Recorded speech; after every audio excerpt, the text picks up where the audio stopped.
Bonsoir à toutes et à tous. Votre semaine peut donc commencer sur New Sport 5. On est ensemble jusqu'à 21 h dans 90 minutes d'Eon Le Nato pour faire le point sur la 21e journée du championnat d'élite togolaise. Débat passionné, échanges enrichissants, tout pour parler de l'actualité du championnat togolais. Encore une fois, bienvenue et bonsoir.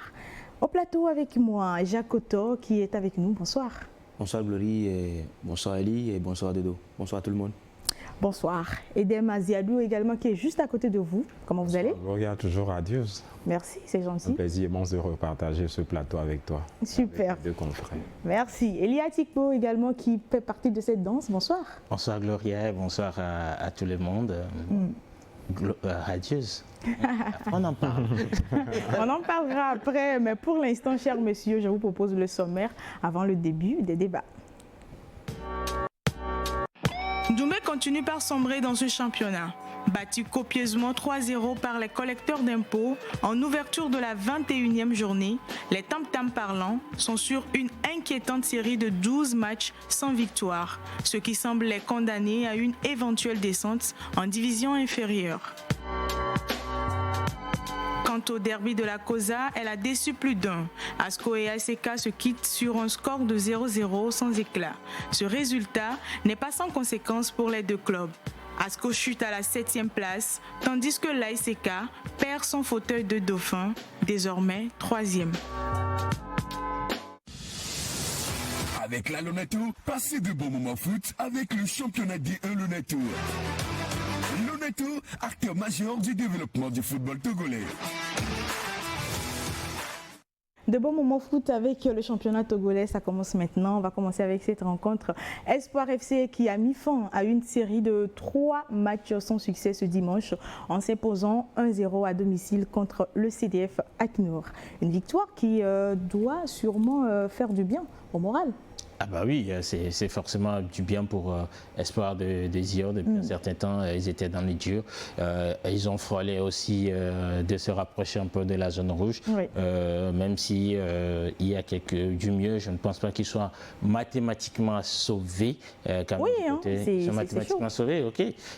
Face à, surtout battre à CDF Aknour, je crois que c'est du bien. Vous voyez, quand on marque et qu'on court comme ça, souvent sur un public de Tchélier qui n'est jamais aisé, quand même, quand vous y allez, je trouve que du côté de Théophile, bon, là, ça doit permettre quand même de sourire. Mais malheureusement, pour mon cœur, ça enfonce plus le CDF Aknour. Mais c'est le football, ils sont en train d'apprendre du côté des jeunes de CDF Aknour. On espère que ça va tenir la dynamique, que ça va pouvoir se maintenir, malheureusement pour certains. On l'espère bien, en tout cas pour le CDF Aknour. Edem, pour vous, l'analyse de cette rencontre, ça sera quoi? Je pense que l'apprentissage continue pour le CDF Aknour. Et aller jouer d'abord aux Zior à Kivier, c'est pas évident. Et il faudrait savoir que pour aller jouer là-bas, il ne faudrait pas aller pour jouer à la technique haute. C'est un public déjà qui est très exigeant, un club avec un entraîneur aussi sanguin. Donc, il ne faut pas aller produire du beau jeu là-bas. Il faut aller avec l'agressivité, la hargne et tout. Donc, et ça a manqué? Et ça a manqué. Surtout, et si vous voyez l'état du terrain, c'est un champ de patates déjà. Je déplore toujours l'état du terrain d'Espoir de Zior. Oui. Donc, pour aller produire un bon jeu là-bas, c'est très difficile. Et ils ont été cueillis à froid très tôt dans le match et ils n'ont pas su revenir au score. Et Espoir qui engrange 3 points pour la suite du championnat. Et félicitations à Théophile Bola. Quoi qu'on dise, qui fait un bon travail, qui fait du bon boulot, quelle qu'en soit la pression du public, la pression des dirigeants et autres, il continue sur sa lancée. Une petite parenthèse, je pense que c'est le coach qu'il faut pour Espoir de Zio. On va évoluer à vous, quand vous voyez cette rencontre, est-ce qu'on ne dira pas que Espoir de Zio a vraiment maintenu le cap pour pouvoir avoir les 3 points? Oui, je dirais que oui, parce que là, on connaît tous Théophile Bola et avec sa manière de travailler avec cette équipe. C'est déjà la saison passée que ce monsieur commence à mettre la main sur cette équipe. Oui. Il a une patte qui commence déjà à se faire voir. Là, je dirais que déjà, au début de saison, ce n'est pas trop ça. ils n'arrivent pas à gagner les matchs à la maison. Oui. Mais tout de suite là, s'ils commencent déjà à gagner, peut-être il y a quelque chose il y a l'automatisme qui essaie d'être net entre le staff et peut-être les dirigeants. Parce que là, en temps, vous n'êtes pas sans savoir que c'était compliqué entre le staff et les dirigeants. Maintenant là, peut-être ils ont trouvé la solution. Vivement qu'ils continuent sur la lancée là pour qu'ils puissent terminer la saison en beauté. Oui. L'analyse de la rencontre pour vous par rapport avec Théophile Bola. Pour jouer avec cette équipe qui est joueuse, il faut dire que c'est une académie. Ils compliquent les grands clubs, on le sait. Et on les attendait, on a étoffé le milieu parce qu'on savait qu'ils devaient jouer au milieu. Et on a essayé de jouer un peu plus long sur les courses, ça nous a payé. Même si c'est à la fin, on a pêché un peu sur les dernières passes, les derniers gestuels. On a pêché, mais je pense que 1-0, ça renoue cette relation avec les supporters et ça fait un ouf de soulagement dans les rangs de Espoir de Dieu. C'est l'impact physique qu'il faut dire aussi. Hein. On a mis l'impact physique, il ne faut pas laisser ces jeunes garçons qui sont doués et pétris de talent de contrôler la balle. C'est ça qui fait que nous avons fait plus de fautes dans l'entrejeu, c'est normal. Edem, je pense que vous avez soulevé même ce point-là d'impact physique qui a... Effectivement, si je me souviens bien, il y a de cela 2 ans, quand j'étais à Barracuda, nous étions partis gagner là-bas, c'était une plus battante, mais on a mis de la hargne, surtout de physique. Donc c'est ce que le Théophile Bola a souligné, il faudrait mettre l'impact physique. Et déjà, quand tu mets l'impact physique contre une équipe qui pose là-bas, c'est déjà difficile pour eux. C'est déjà compliqué. Je pense qu'il a su étudier bien cette équipe d'Acnour et puis il a obtenu les 3 points. Tout le monde semble tricher à Acnour. Non, moi je dis tout le monde semble tricher à Acnour. Parce que ces petits, tout le monde leur met de l'impact physique. Tous les clubs qu'ils croisent. Il faille gagner par voie et moyens. Il faille gagner. Ils sont tous des jeunes. Je pense que la moyenne d'âge va tourner. C'est la première division. Oui, c'est la première division. La moyenne d'âge va tourner autour de 20 ans. Et puis tout le monde a compris que si vous voulez jouer à la baballe avec eux, ils vont vous humilier. Et donc du coup, chacun va, on leur tape sous les pieds, on essaie de les sortir du match. Vous savez, quand vous êtes conscient que vous êtes encore frêle et que vous rencontrez quelqu'un, vous regardez, qui vous tape une fois, 2 fois, vous avez peur d'aller provoquer. Et donc du coup, on les sort totalement du match. C'est là où moi je dis, tous les clubs, tous les 15 autres clubs, non, les 13 autres clubs de ces championnats. Je pense qu'il faut, le nécessaire, c'est de gagner la rencontre de chaque club. En fait, ça s'est passé la dernière fois. Quand Gomido avait voulu jouer à la baballe avec eux, déjà, ils étaient à 2-0. Déjà, comme on dit, Abalo Dossé a compris que pour jouer avec ces jeunes, il faudrait mettre l'impact physique. Et heureusement, ils ont mis l'impact pour pouvoir revenir au score. Donc, avec ces jeunes, c'est comme ça. Mais pour vous, c'est l'analyse que vous faites. Mais comment Ouassi ou Agrien explique cette nouvelle défaite une fois encore, cette énième défaite-là? On va l'écouter. Je jette la faute à nous les entraîneurs, parce qu'on avait mis un plan en jeu face à Espoir. C'était de jouer à 3-5-2. Mais à un moment donné, on a su que le 3-5-2 ne nous arrangeait pas. Il fallait revenir à notre système habituel comme on le joue, à un 4-2-3-1 ou un 4-3-3 classique. Mais bon, on est revenu en deuxième mi-temps. Il fallait revenir et on est revenu. Vous avez vu qu'on a pris le dessus. Il fallait marquer, aggraver le score, mais ce n'est pas arrivé. Donc on s'est dit que la chance n'était pas de notre côté. C'est rare qu'un entraîneur reconnaisse ses failles. C'est exactement, c'est là où j'aimerais en venir, parce que je me dis que sur le but, c'est un centre. C'est un centre. Oui. Si vous voyez la couche de l'attaquant de Thivier, c'est sur le côté. De l'autre côté. Pour le ballon. Ça veut dire que c'est des fois que nous jouons à 3 derrière. Vous comprenez, c'est pas ce qu'ils jouaient avant. Ils jouaient avec 4 défenseurs. Là, ils jouaient à 3. Quand tu joues à 4, automatiquement les lignes sont serrées. Maintenant, quand tu joues à 3, il y a plus de largesse. Donc ça permet à ce qu'on te plante derrière. C'est ce qui vient d'arriver. Malheureusement. Donc, vivement qu'ils viennent de le dire qu'ils ont changé automatiquement le système. Dès qu'ils ont encaissé, ils ont vu que là, à 3 derrière, c'est tellement compliqué. Ils ont intensifié tout de suite la défense et repositionné les pions au milieu de terrain, ce qui a fait que ça a peut-être à jouer. Mais malheureusement, le mal a été déjà fait. C'est vrai que c'est difficile, c'est difficile pour le CDF Acnour. Est-ce que Ouassi lui reste optimiste ou non pour peut-être un maintien possible? On va l'écouter. très menacé parce qu'on le sait très bien. Il nous reste encore 5 journées, 5 grands défis parce qu'il y a de gros morceaux devant qui nous attendent. Donc, on ne va pas laisser. Nous, on est venus pour jouer au foot, donc on va continuer jusqu'à la fin. Ce n'est pas encore la fin du championnat, il reste encore 5 journées. On va aller jusqu'à la fin et à la fin maintenant, les calculs vont tomber, on verra si le CDF FACNOU va se maintenir ou serait relégué. Elie, pour vous? Oui, en tout cas, c'est ça. Il reste encore 5 journées. Mathématiquement, ils ne sont pas relégués. 5 longues journées. 5 longues journées, ils ne sont pas mathématiquement relégués. Ouais. Ils sont en train de menacer Barracuda, de menacer l'Étoile filante. Et donc, ils ont la possibilité d'y arriver, d'autant plus qu'ils n'ont pas encore joué contre l'Étoile filante leur match retour. Même si c'était un nul ici à Lomé 0-0. L'Étoile avait d'ailleurs musclé son jeu face à cette équipe. Prochainement, je crois que l'Étoile doit se rendre à Akara pour jouer cette équipe de CDF FACNOU, ça sera compliqué. Et donc, ils ont totalement leur destin entre les mains. L'essentiel, c'est d'être beaucoup plus réaliste. Et surtout, moi, j'apprécie Adrien lorsqu'il se remet en cause, lorsqu'il ramène la faute à eux entraîneurs, parce que quand vous regardez le championnat togolais, les entraîneurs vont dire les enfants n'ont pas respecté les consignes et patati patata, mais il fait une analyse assez lucide. Et là, franchement, on va se poser la question, mais pourquoi est-ce que le 4-4 le 4-2-3-1 ou le 4-3-3 classique marche pour vous, et face à une équipe d'espoir, vous êtes surtout à l'extérieur. Pourquoi est-ce que vous changez en 3-5-2? Peut-être que ça ne souriait pas. Non, les joueurs, ils sont habitués à cela. Maintenant, quand vous passez en 3-5-2, comme il le dit, si vous n'avez pas des pistons qui savent monter et revenir, c'est que votre défense, elle s'explose totalement. Et donc, c'est tellement ce qui s'est passé sur ce but où c'est un corner sur un centre totalement, le joueur qui repique et puis qui marque. Et donc, il faut se corriger, il faut se rattraper. Pour moi, même si à la fin des calculs, Acno repart, moi je dis, c'est une belle expérience. Ils peuvent toujours s'appuyer pour revenir. Pour l'instant, ils ne sont pas encore partis. Pour l'instant, il y a la 22e journée, ça sera face à Doumbé. Qu'est-ce que ça va donner? On va écouter d'abord l'entraîneur. Doumbé actuellement, c'est une équipe qui joue au foot. Quand vous voyez cette équipe, ce n'est pas qu'ils sont comme nous.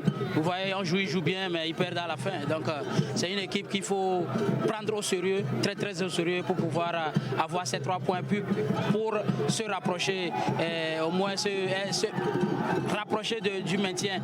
Donc, on ne va pas lâcher, comme on le dit. On a dit ça aux enfants, que c'est jusqu'à la fin. Jusqu'à la fin, donc on ne va pas baisser les bras. Une rencontre qui sera très difficile, je trouve. Très difficile quand vous prenez tout de suite le match Doumbé OTR de l'autre côté. Deux extrêmes. C'est 0-0 à mi-temps. Hein. 45 minutes, c'est 0-0. Donc peut-être c'est à la deuxième mi-temps que OTR a essayé de hausser le niveau.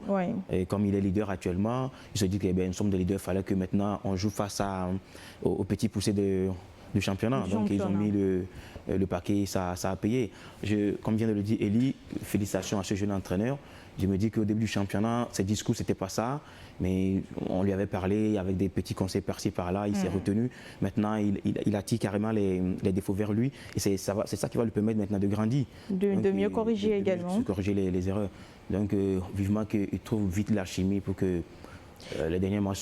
Très vite parce qu'il ne reste que 5 journées. Alors on évolue, chers messieurs, comme on l'annonçait dans le sommaire, rien ne change dans le derby de la COSA quand il s'agit du championnat de première division. Malheureusement, la SK et la SCO ont encore honoré le match nul, 0 but partout. Parlerons-nous de pacte de peut-être non-agression entre les deux clubs de la même ville? Pacte de non-agression, peut-être. Parce que quand on se fie au championnat sur les 5 dernières années, on ne se rappelle plus de la dernière victoire d'une des deux équipes, que ce soit un match aller comme retour dans les différents championnats. Ce qui amène des gens à se dire, bon, ce sont des frères qui s'entendent, puisque d'abord... Pourtant, ce sont des frères rivaux. Oui, ce sont des frères rivaux, mais qui, très souvent, sur les 5 dernières années, s'entendent pour finir premier, deuxième d'ailleurs. Donc là, mais véritablement, parfois vous assistez le derby, les shows dans les tribunes, et parfois aussi shows sur le terrain, que ça finit par forcément un match nul comme celui-ci. Mais je pense que celui-ci, ça s'est beaucoup joué plus dans les vestiaires avec les histoires autour de maillots et autres, que peut-être les joueurs sont arrivés entamés déjà au moral. Et donc je pense qu'à un moment donné, dans ce championnat togolais, Congolais. Il va falloir être beaucoup plus professionnel, élever le niveau de réflexion surtout. Regarder l'intérêt général que l'intérêt particulier au niveau des deux équipes particulièrement. Décevant ce nul? Décevant vraiment, parce que si on prend les 5 dernières années, c'est toujours l'ASCO et l'ACK qui a toujours un premier, deuxième, mais depuis un moment, cette rencontre, ce derby ne donne plus l'engouement, à la fin, tu sais que ça sera toujours un match nul, et comme l'a dit Elie, le match se joue plus dans les vestiaires que sur le terrain. Or, il y a les spectateurs et le public qui est... Pourtant, c'est un public qui répond vraiment... Qui répond toujours, parce que c'est deux équipes de la même ville, donc... C'est toujours un derby, il y a le public qui veut voir un beau jeu, mais ça se joue plus à l'extérieur que sur le terrain. Donc c'est un peu dommage pour notre championnat. Et bon, pense-t-il pareil que vous, chers messieurs, écoutons Lambert Amani dans son discours? D'habitude, les deux équipes en championnat, ça fait 4 matchs, 4 fois qu'on se neutralise. Voilà, le score a respecté la tradition, je veux dire. Je pense que le score reflète la physionomie du match. Il n'y a pas eu de grosses occasions, ni de leur côté, ni de la nôtre. Non, c'est un match, voilà, dans le contenu qui ressemble à un match nul. On a l'impression que Lambert Amani également est déçu de ce résultat. Déçu. Bon, je me dis qu'il est habitué parce qu'il vient de le dire, 4 matchs et 4 nuls. Mais c'est tellement décevant parce que c'est un match qui traîne énormément de foule. Elie, pour te réfléchir avec moi, bon, la dernière victoire de l'ASCO face à l'ACK, c'est la première année que l'ACK était venu en première division. Voilà. C'est là, j'étais là-bas, j'avais joué ce match et c'était 1-0. On l'avait marqué même tardivement. Un peu plus de 10 ans. Hein. Oui, on l'avait marqué tardivement par l'entremise d'un jeune joueur là, Koboyo, comme ça, si j'ai encore la bonne mémoire. Donc je me dis que c'est un mois tellement difficile de l'autre côté. Difficile parce que... Est-ce que ce n'est pas l'enjeu qui fait que ça semble être... L'enjeu, je ne sais pas le dire parce que quand vous voyez la pléthore de joueurs qui sont là-bas, il y a de très très bons joueurs qui sont là-bas. Les deux équipes font l'équipe nationale locale. Il y a des internationaux qui sont là-bas. 70% font l'équipe nationale. Oui, donc il fallait que, comme vient de le dire Elie, à un certain moment, il fallait que ça se lâche, il fallait que ça joue pour donner au moins la joie à tout ce public-là. On écoute Ameto Kodo-Messon au micro de Nio TV juste après la rencontre. C'est toujours un match nul. Et on a vu du beau football des deux côtés et vraiment c'est plaisant. Mais dommage qu'on n'a pas eu des buts au cours de ce match. Mais c'est un match de football. Un match nul aussi, c'est mieux que de prendre une défaite. Mais on a essayé, vous avez vu. On a eu le ballon qui allait taper le poteau. Goal vide, on a encore raté. Bon, la chance n'était pas de notre côté. Sinon, on pouvait jouer ce match. Toujours dame chance, le dernier rempart, disons. Dame chance. La chance, on la provoque. Hein. Moi, je crois que la chance, on la provoque. Si vous n'allez pas chercher, vous n'allez pas marquer. Il y a des équipes qui savent que c'est en faisant le travail, en attaquant, qu'on arrive à avoir des occasions. Qu'on a des occasions. Maintenant, dame chance, ça fait quand même quand j'écoute Lambert et que j'écoute Ameto Kodo, j'ai l'impression d'avoir des analyses. L'un qui dit il n'y a pas d'occasion franche, l'autre qui se dit nous avons eu des occasions. Chacun fait son analyse à sa manière, je pense. Chacun fait son analyse, mais on a l'impression qu'on a 2 matchs. Oui, on a l'impression qu'on a 2 matchs, parce que pour nous, à la fin, on va tirer qu'il n'y a pas eu de but, parce que souvent, sur ces genres de rencontres, il y a les confrères qui se disent ah oui, c'est ASCO, ACK, on va aller à Cara, on va sur le match, il y aura de l'ambiance, il y aura tout, mais derrière, vous arrivez. J'ai fait plusieurs fois ce déplacement pour ce match, mais je suis toujours reparti déçu de Cara, parce qu'il n'y a pas eu de vainqueur à la fin. La prochaine journée, c'est l'Étoile Filante qui vont jouer. Comment ça va se passer cette rencontre? Ameto Kodo nous en parle un tout petit peu. On joue contre l'Étoile Filante. C'est un autre match. On avait perdu au match aller. Et cette fois-ci, on dirait que c'est un match retour. Donc on va se préparer pour le jouer. Ils vont se préparer pour le jouer, mais est-ce qu'il y aura victoire? Mais vous savez que l'ACK joue aujourd'hui sur son installation Ouelou, mais ils ne sont pas sereins là-bas. C'est ce que moi je trouve. Ils ne sont pas sereins parce qu'ils ont perdu certains matchs qu'ils ne devaient pas perdre là-bas. Donc je pense que l'Étoile Filante, après sa défaite de cette journée, doit aller, surtout que l'Étoile Filante est vers la zone rouge. Donc l'Étoile Filante doit tout faire pour aller engager un point là-bas et faire un résultat là-bas. Donc je pense que ça sera un match très difficile pour l'ACK. Et surtout, je note que cette saison, l'ACK a perdu de son sa magie, ouais. ce que nous avons vu avant. Parce que le coach à Metokodo, c'est un coach qui joue à un football direct. Ouais. Plus que ce qu'avait instauré la direction avant, un football comme Jonas. le joue Aknour et Jonas. Donc, ouais. avec le départ de Jonas et tout, je pense, ça a un peu chamboulé la donne. Et puis, il n'y a pas entente. On ne retrouve pas le même ACK. Oui, il n'y a pas entente entre les joueurs et la philosophie du coach. C'est ça qui pose problème aujourd'hui à l'ACK. Donc, je pense que l'étoile filante doit y aller avec la conviction d'aller faire un bon résultat là-bas. On espère en tout cas pour la Viva Filante. Ils ont intérêt à gagner. Ils ont intérêt parce qu'ils sont dans le rouge. Mais moi je dis ils peuvent déjà s'appuyer. Quand j'écoute Amito Kodo, j'ai l'impression qu'il est en train de se projeter dans une sorte de revanche. Ils nous ont battus et donc on va prendre la revanche. Et là, déjà, quand vous avez cette mentalité, vous partez sur cette mentalité, vous aurez des problèmes. Vous mettez plus la pression à vos joueurs. Oui. Aujourd'hui, la pression va peser aussi sur les deux équipes, mais c'est ACK à domicile. Ils nous ont déjà battus, les joueurs ont cela en tête. Vous leur demandez toujours il faut qu'on prenne notre revanche et donc vous leur mettez plus de pression. L'Étoile peut en profiter et là, attention quand même à Asco, comme l'a dit Dodo, ACK, pardon, Dodo l'a dit, ils ne sont pas aussi sereins cette saison, tout comme Asco d'ailleurs. D'accord. Un doublé à la 7e et à la 9e minute de l'opportuniste Roulide Kisimbo a permis à l'Entente 2 de sortir victorieux de son déplacement à Sokodé face à Unisport de Colombey. Film de la rencontre donc avec Joachim Soko. Les académiciens de Kouloundé coulent à domicile devant une bonne équipe des jaunes de Kodjivia-Kopé Nyekanapoué à Djololo. 2 buts marqués en intervalle de 2 minutes à la 7e minute sur un travail remarquable de Kokou Thomas Wagodo qui sert Kissibo Roulende qui bat le portier d'Unisport pour l'ouverture du score.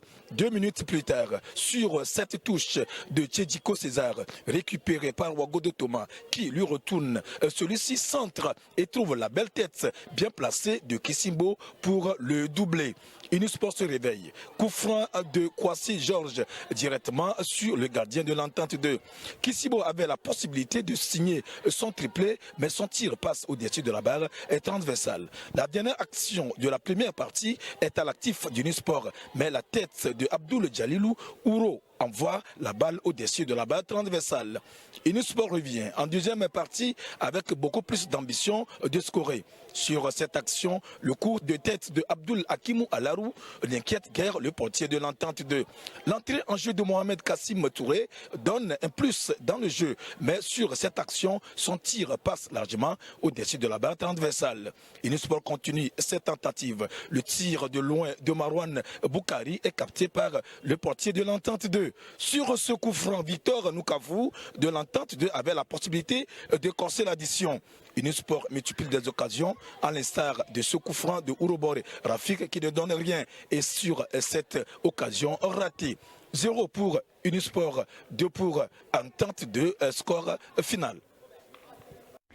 Une vitesse de croisière dont-on retrouvait pour Entente 2? Oui, ça fait du bien de gagner de l'autre côté de Sokoré face à une très bonne équipe de Unisport. Je vous dis tout de suite que les deux équipes sont des équipes joueuses, hein. Ça joue au ballon, ça pose, ça dégage pas.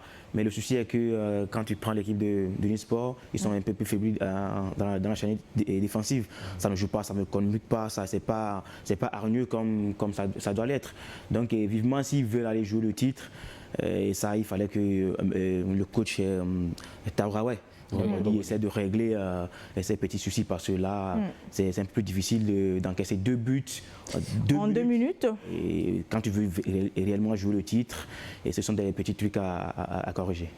C'était quand même difficile cette rencontre. Oui, comme je l'ai déjà dit ici, aller jouer à Sokodé, surtout avec l'équipe d'Unisport, qui est la deuxième équipe de la ville de Sokodé, c'est toujours un match très difficile.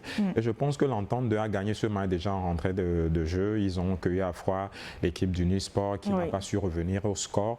Et surtout, le retour de Kisimbo a beaucoup aidé cette équipe parce que si vous voyez un peu l'équipe d'Entente 2 sur cette phase retour, ils ont un manque crucial en attaque et où ils n'arrivent plus à marquer, même si ils posent toujours le jeu, c'est toujours un jeu alléchant les gars de Kodjivia-Kopé.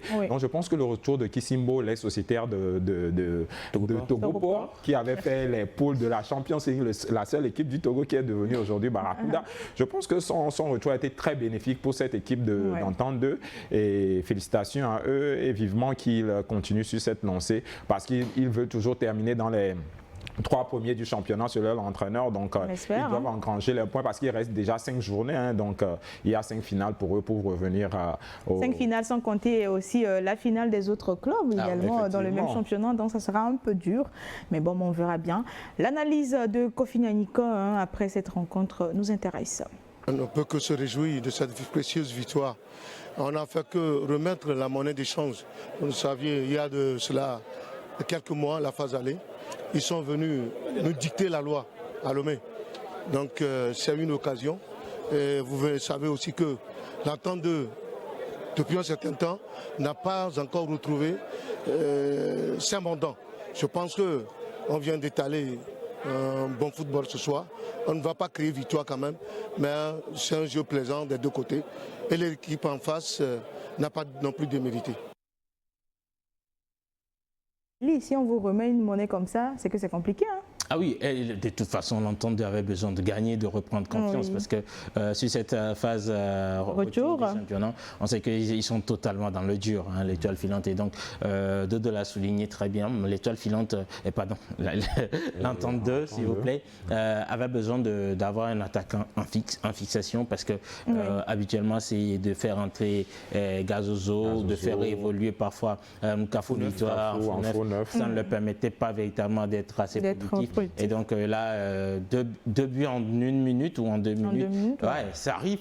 Quand vous marquez que vous êtes assommé, que vous ne reprenez pas vos esprits. C'est plus compliqué. Oui, c'est plus compliqué. C'est-à-dire, toujours pour un match de football, les 5 premières minutes, les 5 premières minutes après la mi-temps et puis les minutes qui suivent les buts sont très sensibles à gérer. Donc si vous n'êtes pas concentré, vous ne vous remettez pas rapidement de vos esprits, vous encaissez rapidement. Et donc là, par rapport à cette équipe, c'est bien vrai d'aller gagner à Sokodé face à Unisport sur le terrain de Sokodé, c'est toujours compliqué. C'est toujours compliqué. Le public, il est là. Les joueurs de Unisport sont des joueurs qui jouent aussi très bien. Donc, en tout cas, il faut féliciter l'entente 2 pour cette victoire qui leur permet quand même peut-être d'engranger de la confiance et se dire, bon, ok, on peut encore aller chercher certaines places. Dans une confiance engrangée. La prochaine journée, ça sera face à l'AS Bina. Comment Nyaniko prévoit-il cette rencontre? Suivons plutôt. On attend patiemment l'autre match à Kara avec l'AS Bina. Je pense qu'on ne peut rien faire sans demander la bénédiction de Dieu. On ira à Kara juste pour encore négocier ce match. À défaut, on prend un match nul.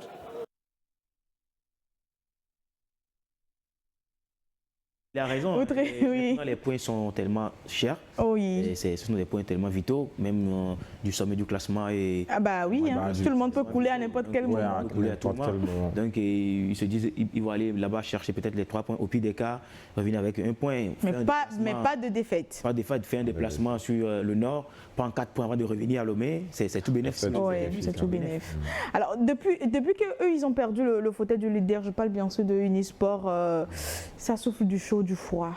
C'est quoi exactement le souci de ce club? Comme tu l'as dit, ils ont perdu le fauteuil de leader. Il y a une ascendance, il y a un problème psychologique déjà que l'objectif du club au départ était le maintien et par la suite, ils ont vu que c'est possible de jouer le haut du tableau. Avec le haut du tableau déjà, engranger les mauvais résultats, ça a eu un problème un peu psychologique avec les joueurs. Je pense que le staff doit se remettre en question. Unisport est une équipe qui joue bien, donc il doit avoir un autre discours pour pouvoir continuer, surtout cette fin de championnat pour les joueurs de l'équipe de Sokodé. Donc je pense que le coach doit faire un travail juste psychologique avec les joueurs parce que c'est une équipe qui joue bien. Qui joue très bien. C'est quand même une académie aussi. Oui, quand même. Donc, du courage à eux pour la suite. Mais il y a aussi quelque chose qu'on doit noter. Oui, allez-y. Et comme vient de le dire, Dodo, l'équipe est partie pour le maintien. Mais arrivé à un certain moment, il commence à rêver très grand. Et tous les discours. Mais bien sûr, la petite vient en mangeant.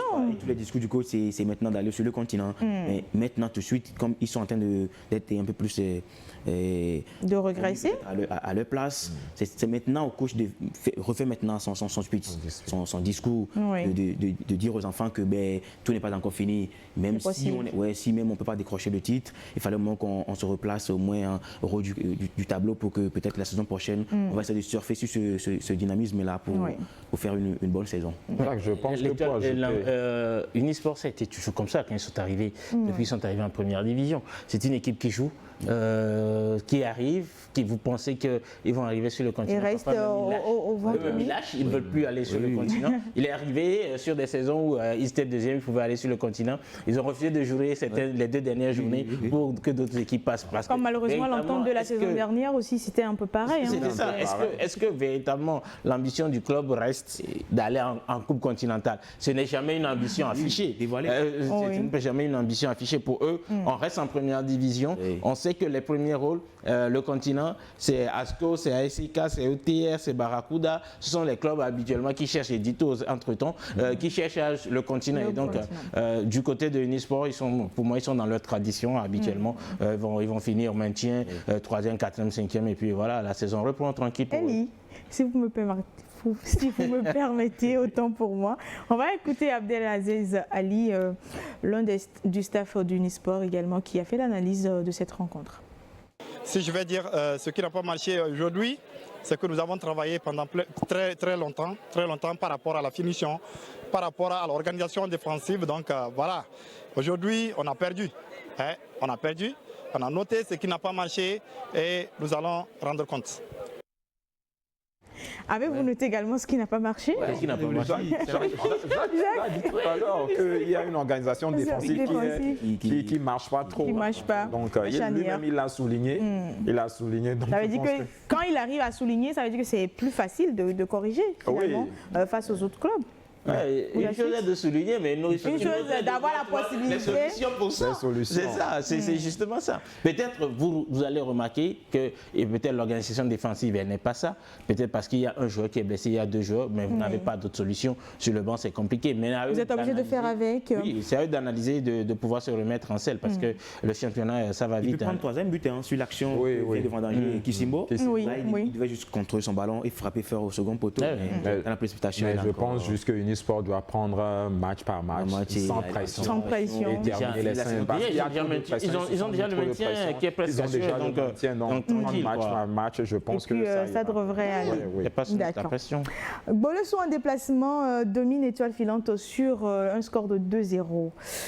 Dès l'entame de la rencontre, les requins mâles se montraient plus créatifs avec ce but, surtout à la 10e minute, ce but-là venu un peu de nulle part, on dirait, qui a laissé aucune chance à Hyacinthe Kouboula de faire quelque chose pour les Shooting Stars. C'était un peu compliqué cette rencontre finalement.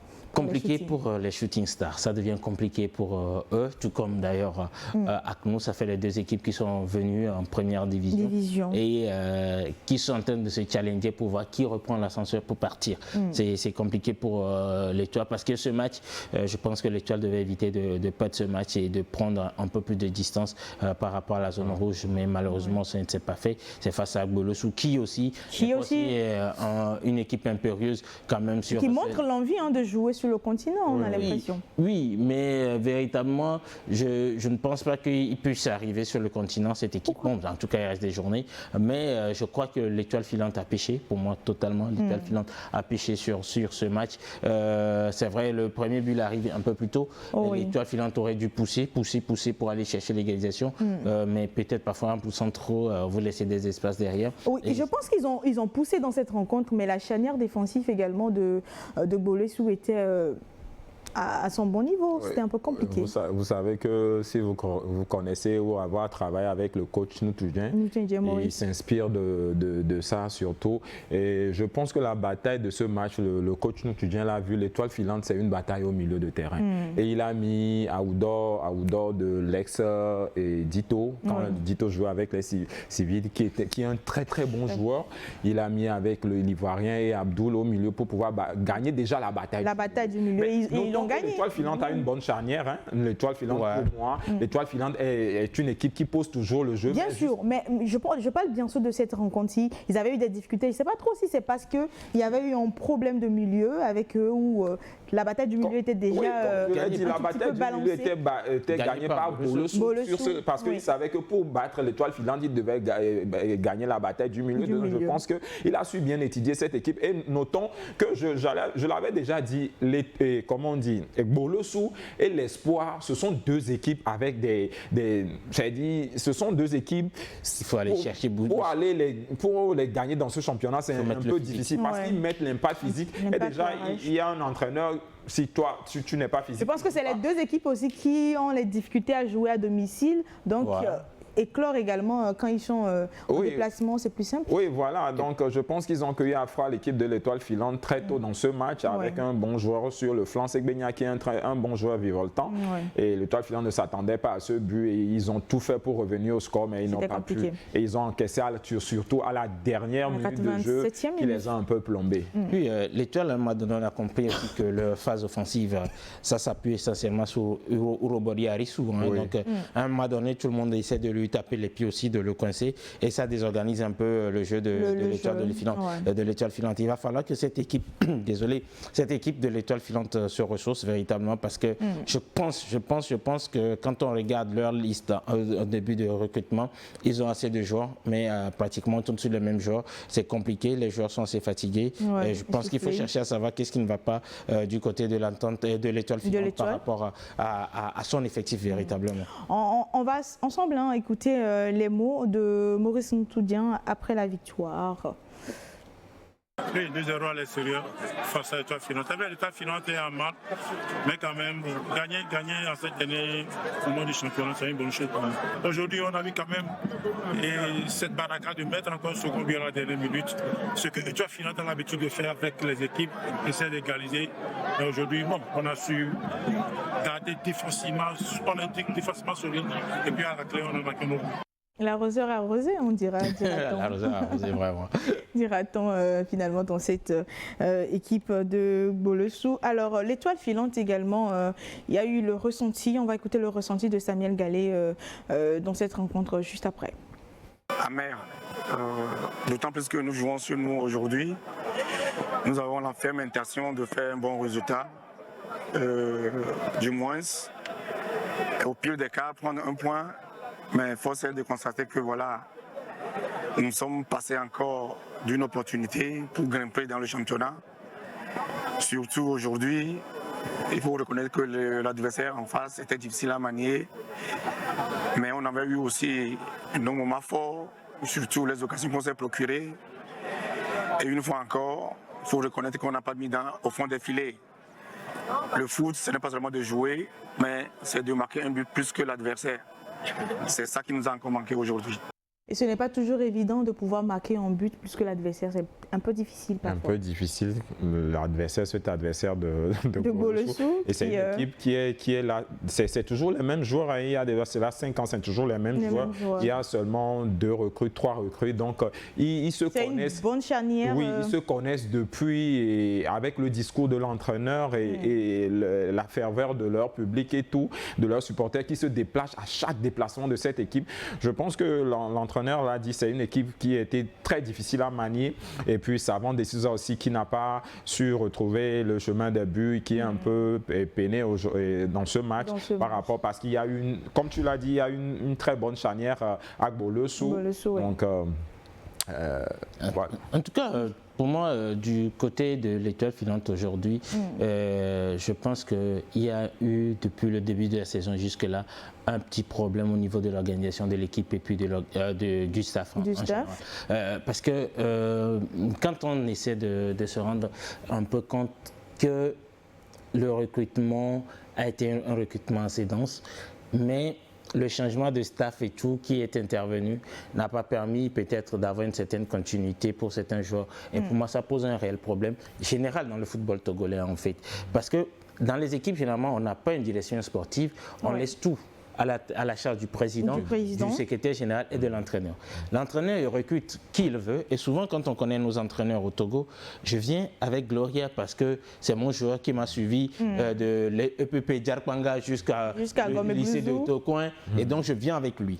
Et pourtant, quand je pars et que c'est Dodo qui vient, et le joueur n'entre pas systématiquement dans le plan de jeu. Mais lorsqu'on a une direction sportive qui a une vision claire du jeu qu'on veut mettre en place, on recrute des joueurs en fonction du système et du jeu, de la vision du jeu que nous avons. Oui. Mais au niveau de l'étoile filante, j'ai cru, je crois, c'est moi mon analyse, que tout a été laissé aux mains de peut-être Ben, qui a fait la plupart du recrutement en début de saison. Mais lorsque vous êtes en intersaison, vous ne pouvez pas laisser des joueurs parce qu'ils ont des contrats. Vous avez un certain quota simplement que vous pouvez rajouter. Et c'est compliqué pendant l'intersaison. Mais le joueur qui vient chez vous, c'est peut-être le joueur qui n'a pas gagné sa place ailleurs et qui n'a pas le niveau ou bien qui physiquement n'est pas encore au point dans ce championnat et donc ça pose problème. Et c'est là où le problème de l'étoile filante se trouve. Je pense que c'est un problème très crucial. C'est un problème très crucial sur lequel, si jamais ils sont maintenus, sur lequel il va falloir sérieusement travailler du côté de l'étoile filante pour pouvoir avoir une vision. Parce que c'est vrai, ils doivent avoir cette expérience. Ils sont partis, ils ont mis combien d'années pour revenir? Attention à l'étoile filante. À bon attendeur. Salut. Étoile filante ASK, c'est la prochaine journée. Comment ils appréhendent cette rencontre? On va toujours écouter Samuel Gallet. Nous avons un déplacement difficile aussi à Kara, chez ASK.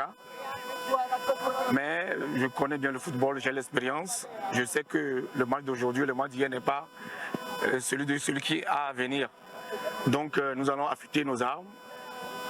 Comme je le dis souvent, quand on connaît une défaite de telle, ce n'est pas seulement la fatigue, ce n'est pas physique, c'est dans les têtes, parce que le football aujourd'hui c'est 80% dans les têtes.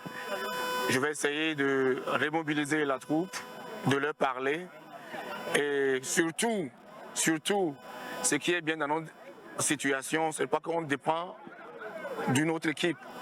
Nous avons toujours nos sorts dans nos mains. Donc si on prend les calculettes pour calculer celui-là a gagné, celui-là a perdre, c'est là on dirait que je suis futur. Comme c'est nous qui avons nos sorts en main, nous devons tout faire, surtout mentalement, d'accepter cette défaite et d'avancer. Et c'est ce que nous allons essayer de faire le mercredi.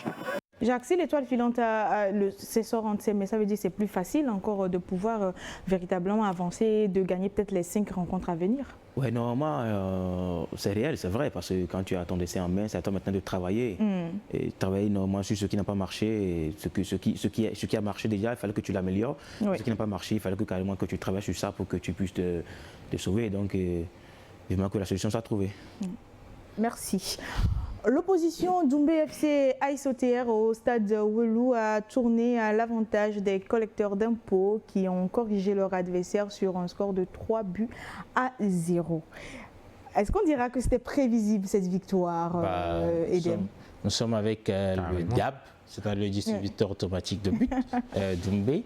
Écoutez, c'est vrai que sur les 4 premières journées du championnat où c'était possible, cette équipe a effrayé plusieurs autres. Après, les difficultés se sont enchaînées. Et je pense que les problèmes de Doumbé ont commencé avec ces difficultés financières. Et c'est là où on comprend que le football aussi, c'est d'abord le mental, les moyens. Lorsque vous n'en avez pas, le mental ne suit pas derrière. Et donc, ça aurait été un cataclysme si l'AS OTR perdait face à Doumbé. C'était le premier au classement. Oui, là tout le monde s'est dit, même Aknour qui doit jouer Doumbé, tout le monde se dit pourquoi même Aknour? Non, c'est Aknour et par rapport à leur place. Oui, et leur jeunesse, on se dit Aknour aussi va prendre les 3 points, ça va se compliquer pour l'étoile filante derrière. Mais si vous demandez à ceux de l'étoile filante, ils ont peur de ce match entre Aknour et Doumbé parce qu'ils se disent c'est peut-être plus facile. On le dit, c'est une analyse, mais la réalité du terrain est tout autre. Mais quand même, cette équipe de Doumbé, moi je trouve qu'elle n'est pas aussi mal en termes de production de jeu, sauf que derrière, lorsque vous n'avez pas de dirigeant, vous n'avez pas de capitaine sur un bateau, c'est que vous naviguez à vue. Soyez sûr que vous allez être un Titanic.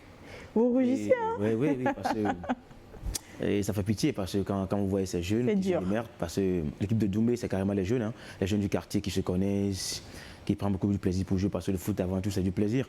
C'est là je me dis que vous n'êtes pas sans savoir que depuis la saison passée, cette équipe souffre. c'était coach Kegbalo qui était là-bas. Ce club. Sauver ce club. Oui, pratiquement cette saison, c'est la même copie. Et je me dis que c'est compliqué. C'est là où tout de suite, je demande à ce que la professionnalisation soit de mise à ce championnat. Parce que là, je me dis que s'il y a la professionnalisation, certainement, même tu seras relégué, mais tu auras forcément peut-être la saison prochaine, la saison à venir, tu auras forcément les éléments pour peut-être revenir très vite. Tu auras forcément aussi de l'argent pour reconstruire ton équipe. Donc j'interpelle là tout de suite Madame la ministre qui travaille énormément. Je la félicite parce qu'elle travaille énormément, mais vivement qu'elle puisse peut-être parler avec les dirigeants, tous les dirigeants des différentes fédérations, essayer de trouver véritablement la solution pour que la professionnalisation revienne. Parce que là, qu'elle soit effective. Oui, parce que le football togolais, ça souffre. Hein. Ça souffre parce que tous les coachs, les entraîneurs, ils travaillent. Mais ça ne suffit pas. Il fallait que ce truc, le professionnalisme, ça soit de mise. Sinon, le football togolais est carrément en perdition. Si elle veut le faire, il fallait qu'elle se mette... Elie, votre regard à un moment donné. Elie l'a dit tout à l'heure, même si on dit que Djoumbé est un distributeur de points, je pense que le problème de Djoumbé n'est pas sur le terrain. Quand vous voyez ces jeunes jouer, ça, comme Jacques l'a dit, c'est triste de voir cette équipe. Et ils commencent bien les matchs, mais toujours, ils n'arrivent pas à bien terminer les matchs. Et vous savez que... Ils ont fait même un 0-0 à les premières 45 minutes. Oui, et vous voyez que ce n'est pas sur le terrain, c'est ailleurs. Et quand le mental n'est pas, la psychologie n'est pas, c'est tellement difficile pour cette belle équipe que moi j'ai vu la saison dernière avec coach Kegbalo qui a fait un bon travail là-bas, qui devait recommencer, mais je ne sais pas trop pourquoi. En parenthèse à ça. Donc, coach Amedou Nourdine également, qui a gagné cette rencontre et qui est fier de son club, en parle également dans cette émission. Il fallait ça, puisqu'on est à la tête du classement, ça c'est vrai, mais à combien de points de deuxième, troisième, voire quatrième? Donc il va falloir qu'on arrive à faire l'essentiel pour pouvoir creuser l'écart. Donc on est venu avec cette ambition et on a réussi à le faire. Oui. On aurait dit que il faut peut-être les virer s'ils n'avaient pas gagné face à Djoumbé. C'est dur ça. C'est Djoumbé de toute façon. Djoumbé pouvait gagner aussi.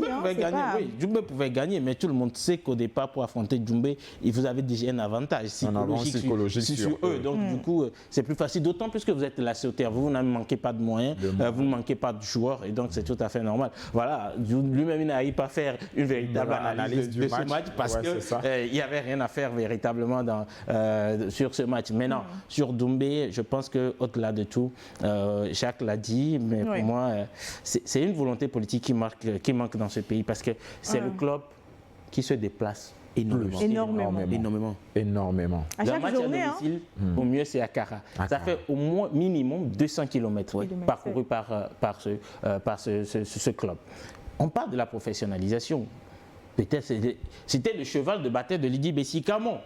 Mais elle s'y est totalement mal pris qu'aujourd'hui on ne parle plus de cette professionnalisation. On peut se poser la question, où est-ce qu'on en est aujourd'hui? La professionnalisation, pour moi, le problème du football togolais se situe à deux niveaux. Le manque d'infrastructures et le manque de formateurs.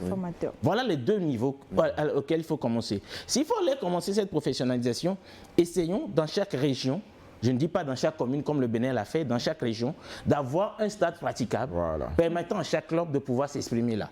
Mais là, on n'en est pas là. On n'est même pas la restructuration des clubs.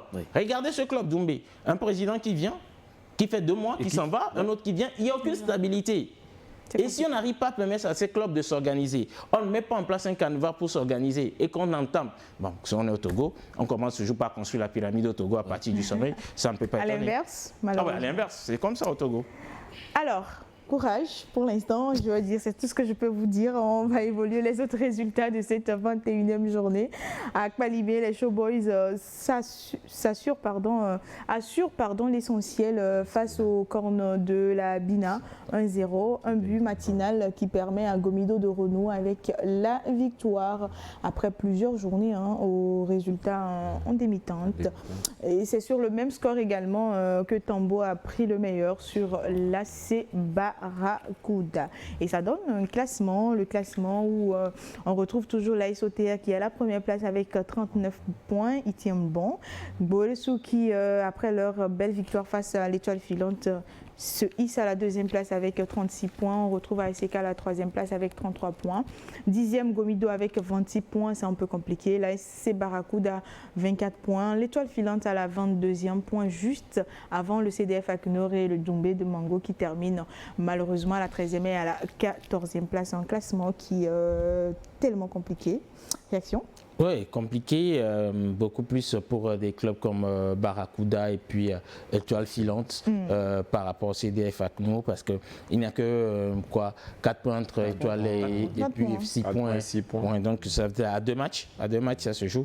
Et donc à supposer qu'Akno batte Doumbé, que Étoile perde, vous voyez que Étoile est sous pression. Et même si Barracuda perd, Barracuda est sous pression. Et donc c'est compliqué. Mais à ce niveau de la compétition, seul Doumbé est sûr de jouer en deuxième division.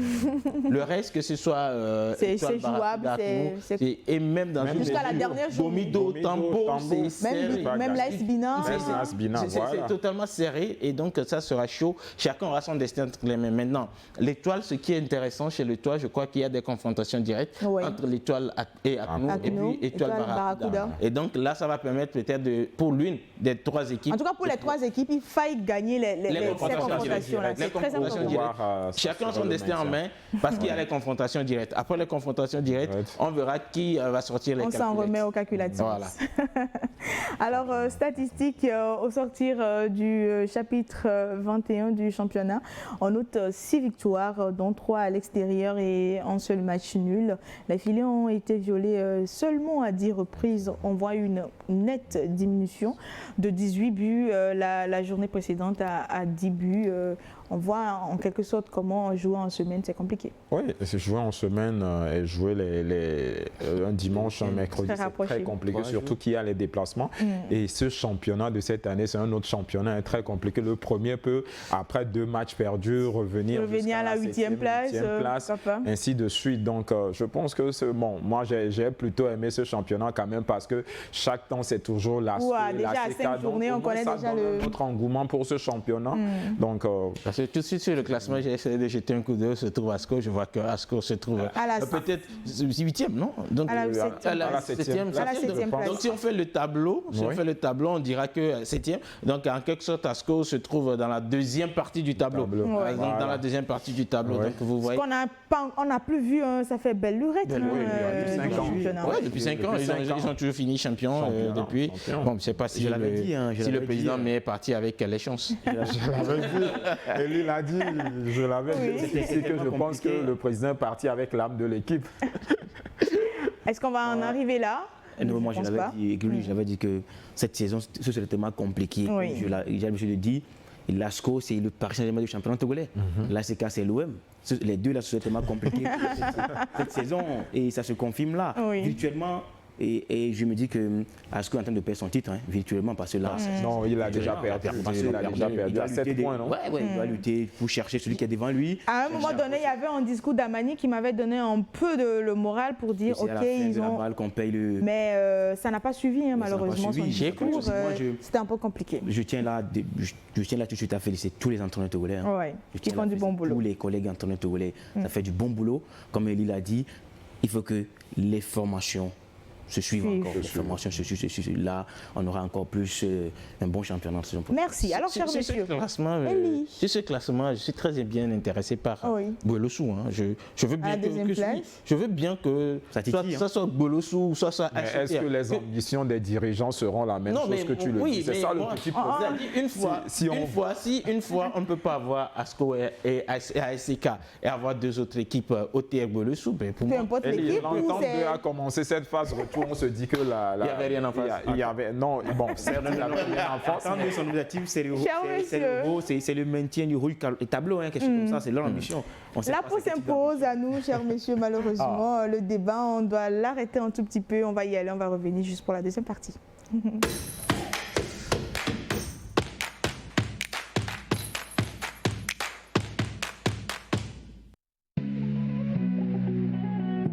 Un match de 90 minutes, un match d'évasion et de passion.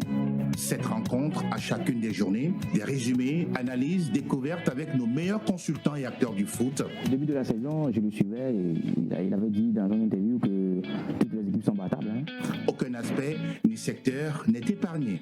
90 minutes D1 Lonato, la vitrine par excellence du championnat de foot togolais, tous les lundis à partir de 19h30 sur New World Sport 5 et New World Mix. Communiqué de la Lonato. La Direction générale de la Loterie nationale togolaise porte à la connaissance de la population en général et des parieurs en particulier qui lui a été donné de constater que certaines personnes se réclamant de son personnel proposent à travers des messages qu'ils diffusent sur les réseaux sociaux de fournir des numéros gagnants pour des tirages de loto. Dans leur mode opératoire, pour tromper la vigilance des parieurs, ces personnes n'hésitent pas à afficher des tickets gagnants falsifiés, des numéros de téléphone et des supposées pièces d'identité des organisateurs. Ces agissements constituent de la pure arnaque. La Loterie nationale togolaise informe les parieurs et la population qu'elle ne propose pas et n'a jamais eu à proposer de numéros gagnants à l'endroit des parieurs. Le choix des numéros sur lesquels prendre les paris reste personnel aux parieurs.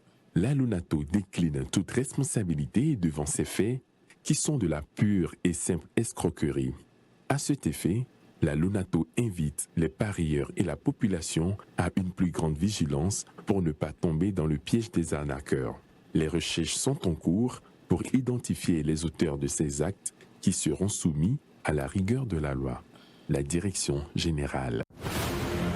Au rendez-vous des athlètes fair-play s'invitent déception, passion, émotions diverses. Profitez bien sûr à cette combinaison. Oh là là! Couronne des rois et des reines guéris, la technique, la tactique, l'endurance dictent leur loi. Il n'est pas d'enjeu pour aller chercher le face-à-face. Nouvelle saison au relent d'une relance éprouvée. Le gabarit n'est pas toujours ami de la chance. D1 Lonato saison 2024-2025, c'est sur New World TV.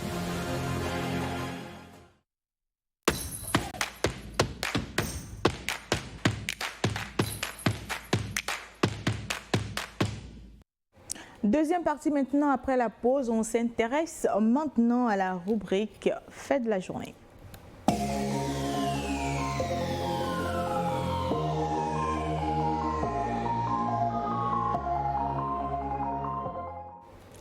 Une publication après cette 21e journée a retenu notre attention pour en parler dans cette rubrique. Sur la page de Richard Agbekoni, nous lisons ce texte ci-dessous. Encore une autre défaite, mais on tient le coup. Rien n'est encore fait. Et Dave? Désolé, mais lui-même il Non, vous avez le droit. Oui, mais lui-même il a souligné mais si moi c'est tout gâté. Ouais, tout est perdu. Mais ce que j'admire avec cette équipe, c'est le courage jusqu'à l'entraîneur.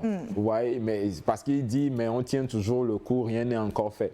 Oui. Mais je pense que il a dit ici, c'est la première équipe relégable de ce championnat. Ouais. Je ne sais pas par quelle magie ils feront dans ces 5 matchs, 5 victoires. Non, Gloria, désolé et excuse-moi. Je t'ai dit, on s'est dit que le problème de Doumbé, ce n'est pas sur le terrain, mais c'est à l'extérieur. S'il n'y a pas les moyens, les joueurs ne sont pas bien entretenus, il y a beaucoup de choses. Mais le football, c'est les moyens. Quand tu y mets les moyens, les clubs qui ont mis les moyens, comme la SOTR cette saison, vous voyez un peu le résultat. Ils ont eu un bon recrutement. Surtout pour cette phase retour, les jeunes qu'ils ont recrutés, surtout avec le partenariat avec Swallows. Ouais. Donc je pense qu'il y a une bonne cellule de recrutement là-bas. Mais Doumbé, il joue sur le terrain, mais ça se joue ailleurs. Donc je pense qu'il se donne le courage. Mais Elie, Non, voilà, et je pense que c'est la première équipe. Elie, la parole t'est donnée. Mais Gloria leur donne la chance de toujours se maintenir, c'est ce que je ne comprends pas. C'est possible. Elle dit c'est un match sans victoire. Alors là, c'est que bon, peut-être qu'elle va trouver le moyen de pouvoir ramener les joueurs psychologiquement. Mais la photo du joueur, elle est totalement révélatrice. Dans les filets. Dans les filets complètement. Perdu. Vous savez, un joueur qui a envie de donner, mais qui malheureusement est limité, qui est conscient que tout est fini. On va mais qui s'encourage avec cette dernière phrase-là, encore une autre défaite. Rien n'est encore fait. On sait que rien n'est encore fait, mais pour eux, tout est fait. Il faut être fier, pour eux, tout est fait, tout est joué. Ils ne vont pas revenir. C'est totalement fini du côté de Doumbé. J'espère simplement qu'avec tous les cadres qu'ils ont au niveau de Doumbé, il va falloir à un moment donné Puisqu'au Togo, c'est ça, c'est les gens d'une certaine région qui font l'équipe. Il faut qu'ils se retrouvent, qu'ils regardent, parce que je sais qu'il y a des gens qui ont assez d'argent, qui sont de Mango, qui peuvent toujours appuyer cette équipe. Parce que souvent, ce qui se passe avec ces genres d'équipe, lorsque c'est comme ça, vous allez perdre la plupart des joueurs pour la D2. Les bons joueurs. Et vous risquez de vous retrouver en D3, et puis c'est totalement mort pour cette équipe. C'est ce que je crains pour cette équipe de Doumbé, de Mango, parce que ça fait encore une autre équipe historique qui, s'ils ne tiennent pas en D2, disparaître, ça me fera très mal quand même pour cette équipe. Et donc, j'interpelle ici toutes les bonnes volontés de Mango de pouvoir essayer de se mettre Jacques. Oui, le jeune dit rien n'est fait, c'est ça, non? Rien n'est encore fait. Ce qui n'est pas encore fini, c'est ce que vient de dire Elie. Hein. Eux, peut-être la saison prochaine peut trouver un club. Donc là, je me dis que peut-être c'est là l'encouragement que le jeune homme est en train de tenir. Parce que là, quand il reste 5 journées, quand tu te donnes à fond, la preuve est que leur attaquant, la phase de retour, c'est qu'à récupérer. Donc certainement la saison prochaine, eux aussi peuvent se rebondir quelque part. Donc vivement qu'ils tiennent les coups et jouent à fond les 5 derniers matchs, pour que la saison prochaine, il peut trouver un bon contrat. Alors, le coach, la dernière fois, parlait d'au moins une victoire avant de terminer ce championnat, si possible. Est-ce que vous voyez, en tout cas? Moi, je ne crois pas. Comme on l'a dit, ce sont des distributeurs de points cette saison. Et il y a beaucoup de choses qui trament là-bas. Et comme Jacques vient de le dire, c'est vraiment très, très difficile pour cette équipe de se maintenir. Bon, déjà, le maintien n'est pas assuré, mais pour pouvoir gagner un seul match, déjà, regarde, la prochaine joueuse, c'est contre qui? Le CDF Akno, qui a obligation d'engranger ces 3 points pour pouvoir recoller un tout petit peu vers le haut de la zone rouge. Donc, je ne pense pas que ça sera possible pour eux de gagner même un seul match, parce que le championnat est serré et personne ne voudra donner le point à Doumbé. C'est ça. Au pire, un match nul, qui sera peut-être leur victoire. Non, mais s'ils peuvent faire une victoire pour se dire au revoir, parfois, vous savez, on dit Diakwata ne mourra pas seul. Peut-être qu'ils vont vouloir tuer quelqu'un pour emporter. Soit la personne ne va pas finir champion, soit la personne va être reléguée avec eux. On parle, mais ils peuvent vouloir entraîner Aknour avec eux pour dire ok, ou bien toi, je ne sais pas, on ne va pas mourir seul, on y va avec quelqu'un. Mais si cette équipe, parce que je regarde, je ne sais pas si vous connaissez Mango, vous y allez, il n'y a absolument rien. C'est ça, c'est absolument rien. C'est le foot qui à part le foot, il n'y a rien. À partir de 19h, c'est fini, c'est la nuit, il n'y a absolument aucune distraction. Dans la journée, vous ne trouvez absolument rien. Et donc, si cette équipe, ce qui pouvait leur servir de distraction, de fierté, j'ai bien compris. C'est la déhonte, mais comme tu l'as dit, moi, ce que je crains pour cette équipe, c'est la disparition de nombreux joueurs, parce que les joueurs monnaient leur talent. Mais si tu es dans une équipe tu n'arrives même pas à avoir un bon salaire, je ne pense pas que les joueurs vont rester. On connaît les joueurs togolais. Quand on leur propose quelque chose ailleurs, automatiquement... Justement, j'aimerais prendre votre pêche là pour écouter juste le coach qui en parle dans son discours. On le sait, c'est fini, mais nous allons continuer par jouer parce que l'objectif est également aussi de promouvoir aussi des jeunes talents. Donc c'est en ça que nous continuons. Et quand vous regardez à chaque match aussi, il y a le fond du jeu qui est là. Bon, je pense bien que nous allons continuer pour que nos meilleurs joueurs puissent se retrouver aussi ailleurs pour jouer. Il n'y a pas un souci pour ça.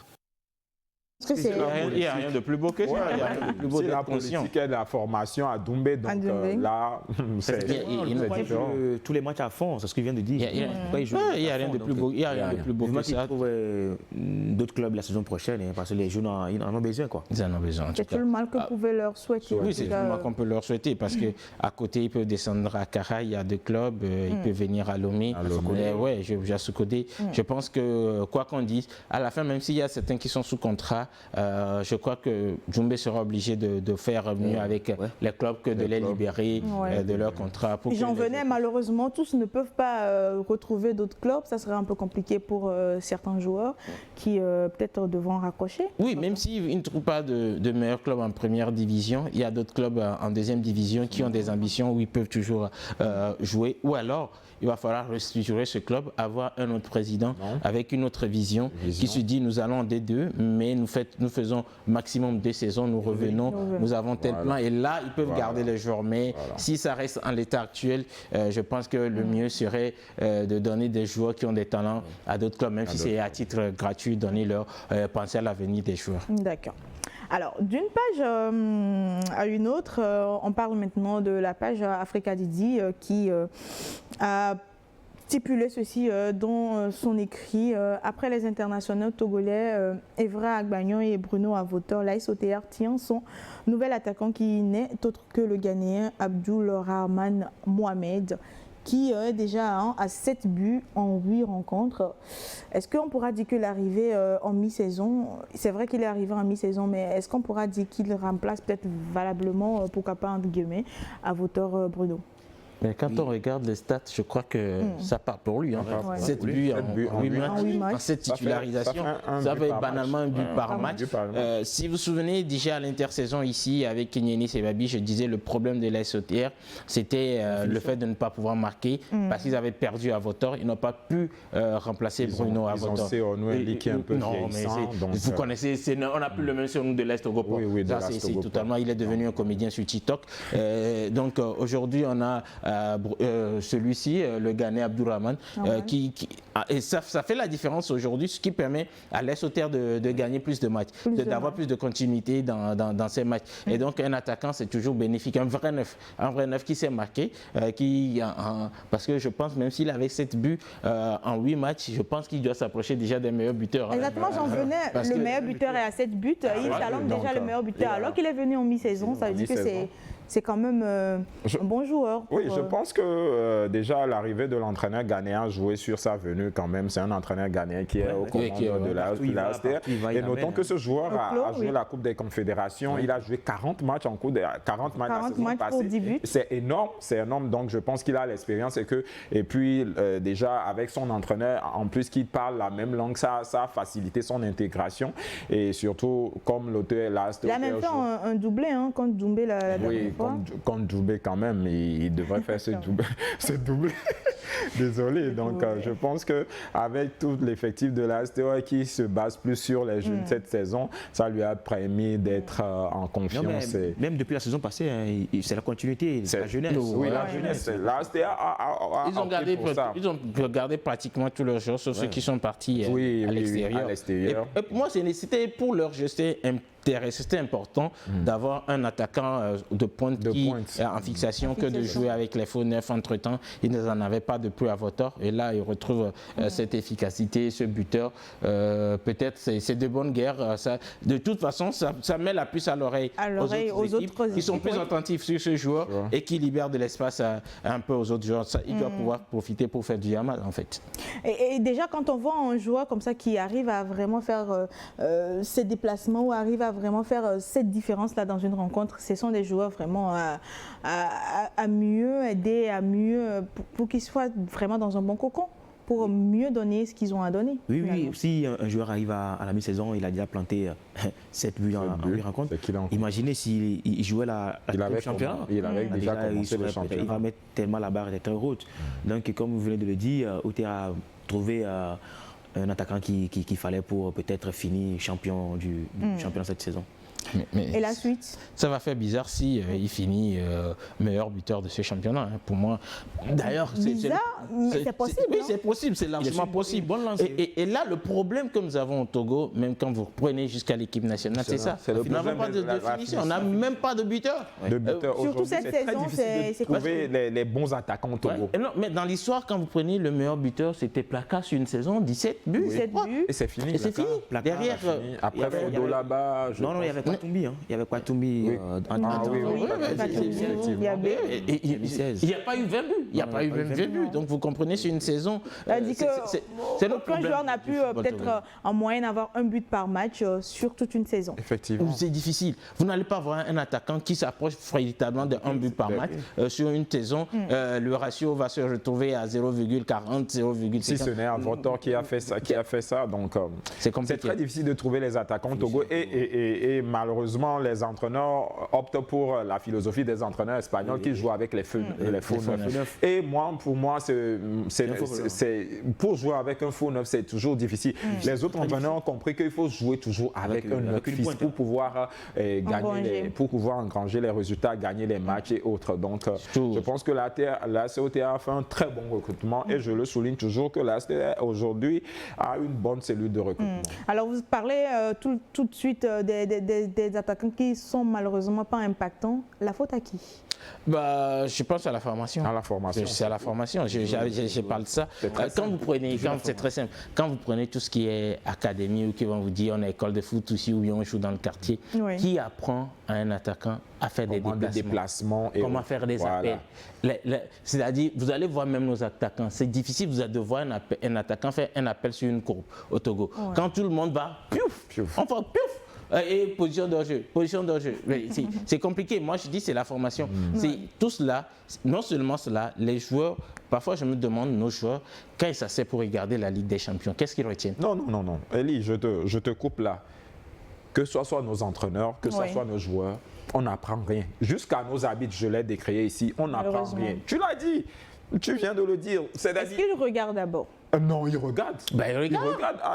Allez voir dans les kiosques et autres. Mais regarder sans apprendre, c'est encore plus compliqué. Regarder et apprendre, c'est autre chose. Mais si c'est regarder et seulement être dans l'émotion, oui, Real a gagné, Barça a gagné. Mais il y a eu quelque chose qui est là, qu'on voit là-bas, qu'on ne suit pas. Donc c'est déplorable. Quand ils doivent le suivre, pour moi, il y a les consultants qui décryptent les actions. À la fin de match, moi, je prends plus de plaisir à regarder l'avant-match et l'après-match que de regarder le match même. Parce qu'il y a plus de décryptage. Quand tu l'analyses, c'est vrai que dans certains groupes de WhatsApp, c'est vrai, on décrypte, mais tu l'analyses et tu apprends d'autres encore plus. Mais ici, nos joueurs, c'est juste se contenter, je suis du Real, je suis du Barça, patati, et puis c'est fini derrière. Déjà, si un attaquant te dit que son idole, c'est Yaya Touré, bon, voilà, vous avez la réponse.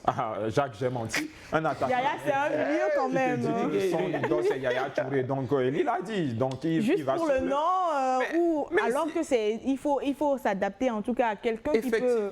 Effectivement, moi, désolé, quand moi je jouais, mon idole, c'est Sergio Busquets parce qu'il comprenait le football d'une autre manière. Il jouait simplement parce que c'est à son poste. À son poste, on ne lui demande pas grand-chose. On lui demande de prendre le ballon et de donner à celui qui sait compliquer. Donc, tu vois, j'ai déjà aussi ma marque de fabrique. Mais si un attaquant te dit que moi, mon idole, c'est Yaya Michael Essien.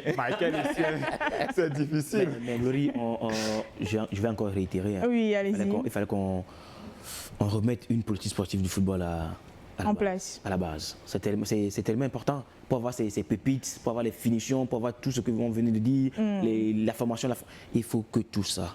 La formation à la base. La formation à la base, c'est ce qui est important. À la base. Parce que le football, c'est un vecteur de développement dans chaque pays aujourd'hui. Mais chez nous, je pense qu'on est en train de s'enfoncer. Et c'est quoi le problème? Elie l'a dit, Jacques l'a dit. La formation à la base. Quand vous voyez les autres pays, le Bénin et autres, si aujourd'hui, Gloria, on te dit que le Bénin serait en avance sur nous, tu n'aurais pas parié. C'est le travail. C'est le travail en fond, de fond. Et c'est déplorable pour ce pays qui regorge beaucoup de talent. Quand un joueur togolais voyage, quand tu vas dans les autres pays, on te dit « Ah, vous êtes fort, hein !» Mais après, le joueur togolais ne dure pas 6 mois. Votre expérience à vous, vous avez joué pour ce championnat en tout cas. Oui, allez-y. On aime bien. J'étais au Gabon. Et il y avait un entraîneur camerounais qui a coté aussi au pays, je taire son nom. Et on s'est vu là-bas au Gabon. Mais il a dit, vos championnats au Togo, c'est compliqué. Hein. Ça joue, c'est physique, c'est ténus. Il y a tout pour réussir le football togolais, qu'on a beaucoup de talent. Vous voyez, mais il disait que ça manque de l'organisation. C'est juste une organisation.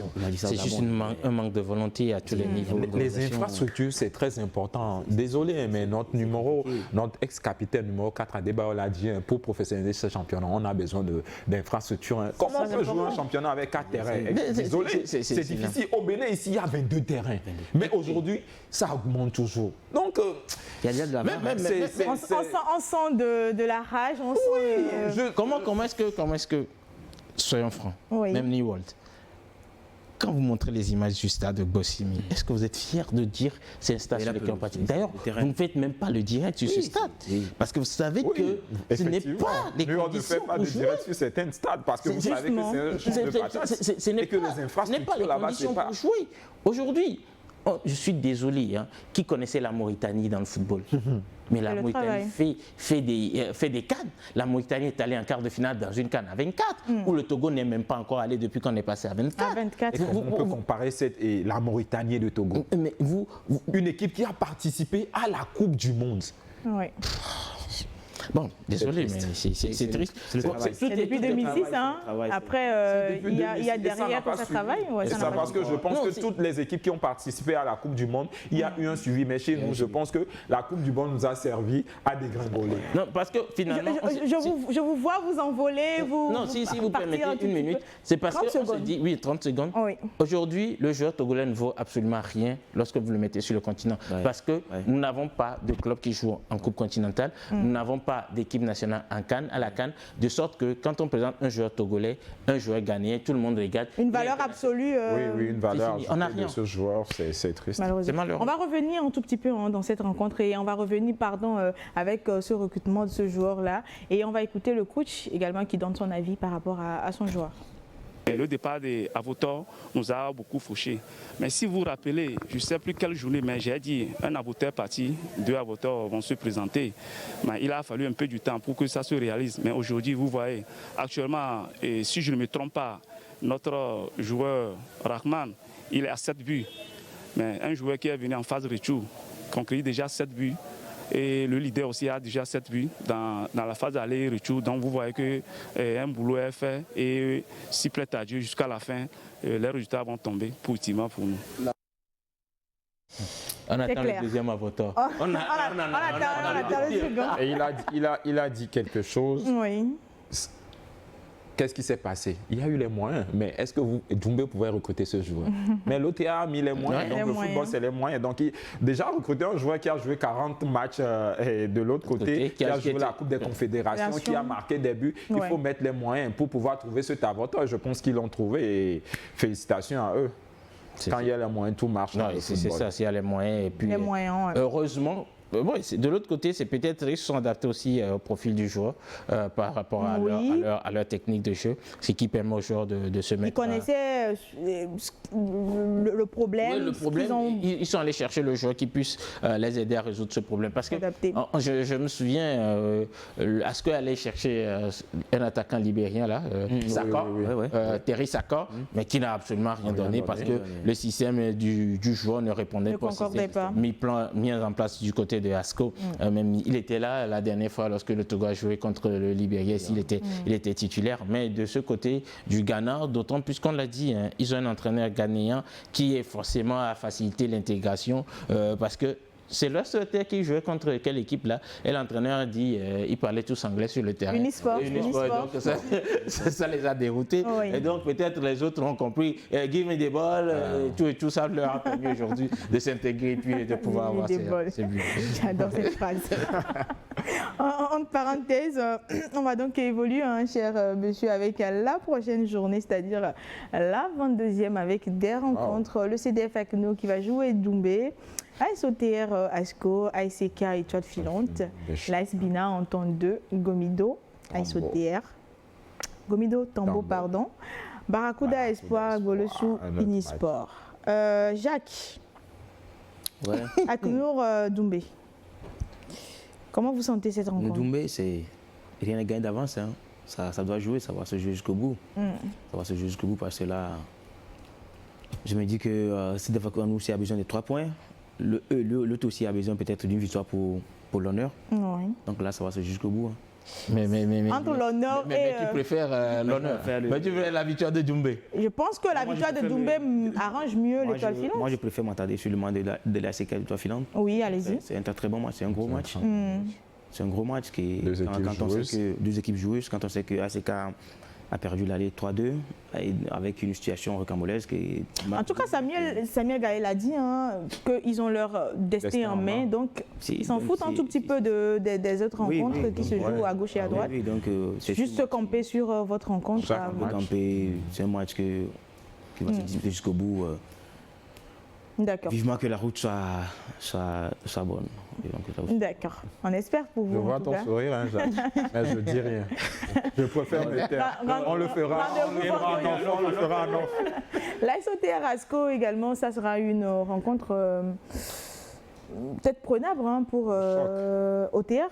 Pourquoi pas? Un choc de cette 22e journée, mais je pense que, vous savez quoi, l'ASCO ne fait plus peur à aucune équipe cette saison quand même. Avant, quand tu jouais contre l'ASCO, tu te disais déjà, bon, au moins faire sur le calendrier du championnat, tu coches moins 6 quoi. C'est-à-dire tu te dis que tu vas perdre, aller-retour, tu vas perdre les deux matchs à l'extérieur comme à domicile. Oui. Donc aujourd'hui, ASCO à domicile ne fait plus peur, ASCO à l'extérieur ne fait plus peur. Donc je pense que la SOTR a la chance de rester toujours sur son fauteuil, de pouvoir continuer sur sa lancée.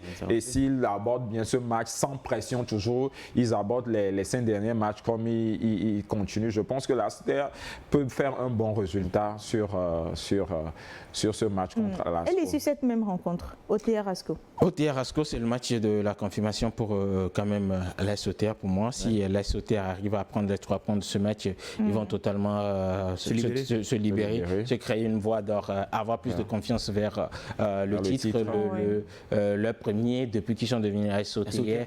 Et donc ça sera assez intéressant de voir ce match. Et Asco aussi, bon, moi je l'ai dit, ils sont dans le deuxième. C'est une déception pour moi parce que je m'attendais à cette phase retour à revoir Asco de Cara revenir parce que je me disais oui, les équipes n'ont pas assez creusé d'écart sur cette équipe d'Asco, mais malheureusement, comme l'a dit Dodo, Asco ne fait plus peur. Tout le monde se dit bon, on peut aller rapidement taper Asco, on peut faire un match nul. Et tout. Bon, en tout cas, pour les sauter, ça sera un match à suivre parce que les deux équipes auront tendance à vouloir jouer, à aller chercher quand même les 3 points. Et ça sera très intéressant. Il y a un petit truc aussi, vous savez quoi, l'ASCO aujourd'hui, comme l'Étoile filante, je me dis c'est les deux équipes qui ont trop de joueurs. Et quand il y a trop de joueurs, tu n'arrives pas à vraiment recadrer. À chaque mois, tu es obligé de changer les joueurs. Ça pose le pour faire jouer tout le monde. Si tu es obligé de faire jouer tout le monde, je pense que ça pose des problèmes tactiques à certains joueurs. Donc je pense que c'est le problème de l'ASCO et de l'Étoile filante surtout que moi je déplore cette saison. Il y a trop de joueurs. Et puis l'ASCO, c'est l'équipe qui toujours vole les meilleurs joueurs du championnat quand il sait que... Est-ce qu'ils volent ou ils ont les moyens d'en prendre? Voilà, les moyens. Donc si par exemple ton salaire, on te double ton salaire, on te dit de venir à ASCO, tu vas refuser? Chaque joueur veut le meilleur. Voilà. Aussi, j'ai suivi sur une page là et on a dit que peut-être l'actuel entraîneur de l'ASCO est déjà sur un bout de papier du côté de l'équipe de Doliba, quelque chose comme ça, peut-être il a déjà de l'autre côté. C'est une possibilité. Puis il se donne plus trop. Oui, peut-être ça aussi, ça peut aussi jouer. C'est une possibilité aussi, mais bon, on ne va pas s'en tenir à ça. L'AS Bina entend deux. L'AS Bina aussi qui est en demi-teinte. Autour de l'AS Bina. C'est l'AS Bina et la phase. Qui parfois, tu es content de suivre ce club, parfois qui est très décevant. C'est un peu le style de leur entraîneur, Bonfo. Parce que moi, je l'ai connu très bien quand il était avec le Dynamique togolais. Un bon début de saison avec une bonne équipe. Et la phase retour. Avec Tito, il n'a pas terminé la saison. Il a dû partir. Et donc là, même sur Bina, les dirigeants commencent à pas être frustrés par ne pas être satisfaits. C'est compliqué. Il était espoir la saison passée. Avec espoir. Et donc il est parti d'espoir aussi, pas dans de bons termes véritablement. Ce qui permet peut-être à l'entente de pouvoir essayer d'aller chercher des points. C'est vrai qu'ils ne sont pas aussi sauvés et donc du coup c'est compliqué quand même pour l'AS Bina. C'est vrai que cette équipe sous Adjal Antam était difficile à manier. Difficile, mais cette fois-ci, je pense que ce n'est pas. Justement, Adjal Antam face à Bola, ça va jouer. Ça va jouer là, c'est Barracuda Espoir, c'est un match toujours très chaud. Et il y a une anecdote, je pense que j'ai entendu les rumeurs cette saison que sur la phase retour, Bola devait venir à l'AC Barracuda, mais je pense que les dirigeants de l'AC Barracuda ont fait un bon travail, ce qu'ils n'arrivaient pas à faire avant. C'est-à-dire avoir la patience. Le football, c'est la patience. Oui. Même quand ça ne va pas, je pense que le coach Ouadia, il a prouvé dans ce championnat, à Asbina, il est aguerri. Partout où il est passé. Je pense que le problème de l'AC Barracuda, ce n'est pas sur le terrain, c'est en dehors du terrain. C'est la direction, pour moi, je pense. Et je pense que la direction a fait un bon travail de le maintenir. Je pense qu'ils ont engrangé certaines victoires sur cette phase. Oui. Je ne te coupe pas, mais je me rappelle, quand tu évoques la direction, je me rappelle une fois avoir écrit un article sur l'Est Togoport et j'avais titré l'Est Togoport ou la gestion médiévale. Et là, les dirigeants se sont enflammés. Parce que oui, à l'époque, véritablement, ils n'avaient pas cette patience-là de pouvoir garder un entraîneur qui fait... À 3 journées, ça ne va pas. Tu perds 3 matchs. On te convoque. Mais là, maintenant, au moins, je pense qu'ils ont compris. Félicitations. Je l'ai dit la fois dernière ici, félicitations à ce président Néné, cette saison, qui a eu beaucoup de la patience avec cet entraîneur. Parce qu'on ne donnait pas cher la peau de Ouadia, surtout sur la phase aller. Donc, ça sera un match électrique. Et Bola va vouloir prouver, mais je pense que Barracuda a l'avantage du terrain quand même. Même si l'Espoir voyage. Est-ce qu'on a encore cet avantage-là maintenant avec cette histoire de... Je pense que Espoir voyage mieux qu'à domicile quand même. Oui, Espoir voyage donc, bien. Ça sera un match vraiment que Barracuda doit être très attentif et vraiment concentré sur ce match pour pouvoir engranger minimum un match nul et qui pourrait encore les éloigner un peu de la zone rouge. On va terminer avec cette rencontre Bolesou Unisport qui sera surtout compliquée. C'est chaud. Deux sanguins. Avec surtout la pression domicile de Bolesou. Il y a un qui joue direct, physique. Il y a un qui pose le ballon au sol, ça joue. Deux styles différents, diamétralement opposés. Là, tu joues en plus à Ného là-bas. Et Unisport qui sort d'une défaite très compliquée aussi. Oui, ça sera compliqué pour eux de toute façon avec Bolesou. Mais heureusement que Bolesou à domicile cette saison n'est pas aussi une faute de guerre. Pas véritablement, donc ça peut permettre quand même à Unisport d'avoir des idées. Le public de Bolesou, il est un peu comme celui d'Espoir. Ce sont des équipes, des supporters très électriques, entre griffes sanguines qui n'ont pas de patience d'ailleurs. Oui, c'est ça. Ils viennent à rouer, mais à la fin, lorsqu'on tape à rouer, ça commence par enlever les tôles sur Aroué. C'est compliqué. Je me souviens une petite anecdote, je me souviens quand le défenseur le défenseur qui avait joué à SCO, Amatutu était revenu et qui avait joué à SCO, on était là-bas et les supporters, la SCO avait gagné ce match et les supporters ont voulu le frapper. Je me suis approché de je dis, mais c'est un fils de la maison. Malgré qu'il est parti. Mais donc, comme tu l'as dit, c'est toujours un public très électrique. Heureusement aujourd'hui qu'il y a les sanctions et heureusement que quand ils font ça, ils le font juste en dehors. Ils n'approchent pas de la pelouse. Quelle sanction? On ne va pas rentrer dans ce débat malheureusement parce qu'on est à la fin de l'émission, chers messieurs. Un tour de table très rapide. Écoutez, merci. Et puis nous attendons véritablement une fin de saison haletante. Et là, comme d'habitude, on va demander à la fédération d'être beaucoup plus exigeante, plus regardante dans le choix des arbitres, dans le choix des commissaires du match, pour ne pas fausser le championnat. On n'a plus de violence. Parce qu'une seule mauvaise décision peut chambouler tout. Vous imaginez un penalty accordé peut-être à l'ASCO face à la Sauter alors que c'est un penalty inexistant, ou un penalty accordé à nous devant Doumbé alors que c'est un penalty inexistant, ça peut fausser le championnat. Edem. Mais comme tu l'as dit, je pense que la commission de discipline qui est à la fédération doit plus sévir, doit plus faire son travail par rapport à tout ce que nous voyons dans ce championnat cette saison, et côté arbitre et côté en dehors du terrain, tout ça, un match qui ne commence pas tôt à cause de problèmes de maillot, tout ça. Là, je pense que la commission de discipline doit vraiment prendre ça en main et tous les problèmes extrasportifs de ce championnat. Et Elie, comme tu l'as dit, Gloria a été toujours radieuse. Je pense que la prochaine fois, elle sera pétillante. J'étais sûre, malheureusement. Et un coucou à la réalisation. Ça fait 2 fois que tu dis elle est radieuse. Edem, merci. On va laisser Jacques aussi terminer. Je viens plus. Oui, moi, juste courage à tout le staff technique de l'Étoile filante, courage aux joueurs, courage au président, à tous les supporters. Vivement que la saison se finisse sur une bonne note. La Viva Filante. On le fera en off.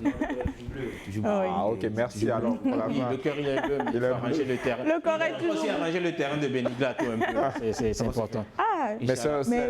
Mais vous lancez des pics assez durs. C'est un très bon merci. Ça a été un plaisir d'être en votre compagnie, cher monsieur Elie et Edem Jacques. Ça a été un vrai plaisir. On espère que les téléspectateurs également à la maison ont été servis avec nos débats, avec tout ce que nous avons donné dans cette émission. On se retrouve la semaine prochaine. D'ici là, portez-vous bien et surtout, on espère avoir dans la semaine de très belles rencontres et de beaux buts pour en parler dans cette émission. Bye. Avec la Lonato, passez de bons moments foot avec le championnat D1 Lonato. Lonato, acteur majeur du développement du football togolais.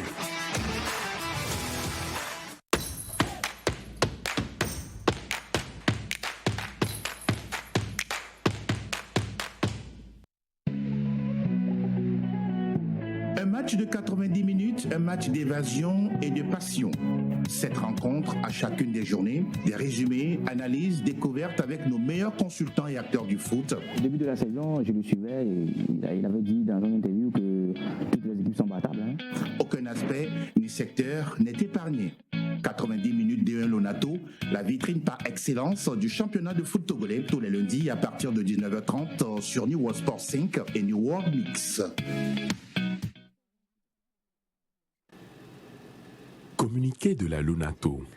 La Direction générale de la Loterie nationale togolaise porte à la connaissance de la population en général et des parieurs en particulier qu'il lui a été donné de constater que certaines personnes se réclamant de son personnel proposent à travers des messages qu'ils diffusent sur les réseaux sociaux de fournir des numéros gagnants pour des tirages de loto. Dans leur mode opératoire, pour tromper la vigilance des parieurs, ces personnes n'hésitent pas à afficher des tickets gagnants falsifiés, des numéros de téléphone et des supposées pièces d'identité des organisateurs. Ces agissements constituent de la pure arnaque. La Loterie nationale togolaise informe les parieurs et la population qu'elle ne propose pas et n'a jamais eu à proposer de numéros gagnants à l'endroit des parieurs. Le choix des numéros sur lesquels prendre les paris reste personnel aux parieurs. La Lonato décline toute responsabilité devant ces faits qui sont de la pure et simple escroquerie. À cet effet, la Lonato invite les parieurs et la population à une plus grande vigilance pour ne pas tomber dans le piège des arnaqueurs. Les recherches sont en cours pour identifier les auteurs de ces actes qui seront soumis à la rigueur de la loi. La Direction générale. Au rendez-vous des athlètes fair-play, s'invite déception, passion, émotions diverses. Profitez bien sûr à cette combinaison. Oh là là! Couronne des rois et des reines aguerris, la technique, la tactique, l'endurance dictent leur loi. Il n'est pas d'enjeu pour aller chercher le face-à-face. Nouvelle saison au relent d'une relance éprouvée, le gabarit n'est pas toujours ami de la chance. D1 Lonato saison 2024-2025, c'est sur New World TV.